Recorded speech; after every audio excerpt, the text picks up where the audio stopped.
Okey, pada dealer-dealer di bawah empire saya, terutamanya saya nak sebut dealer aktif ni. Cik Khairul, Puan Izan, Puan Irma, Nadia, Imran, Farizul, Syahrul, Tamizi, Hajariah, Puan Narimah, Kak Lin, Auni dan juga Puan Soriani. So hari ni, tadi saya baru balik daripada melihat yang mana perkara ni saya tak pernah terfikir pun dalam impian saya, dalam hidup saya. Kita pergi lihat sendiri ikan paus yang ada dekat Cape Town. So itu adalah apa gambaran yang tuan-puan akan dapat dengan bisnes Pavicul. So bagi tuan-puan yang berada dalam tim saya ni, saya sangat mengalu-alukan tuan-puan dan sangat menggalakkan tuan-puan buat bisnes dengan sungguh-sungguh, buat perkara betul dengan sabar. Tuan-puan, saya yakin satu hari nanti pun tuan-puan akan dapat seperti mana apa yang saya dapat hari ni. So hari ni tuan-puan, Pavicul dah sediakan macam-macam untuk kita.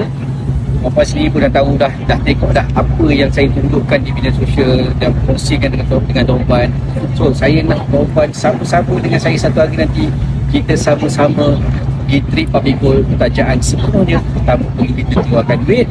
Tiap-tiap tahun kita pergi honeymoon bersama-sama. So tuan-puan semua, buat bisnes betul-betul.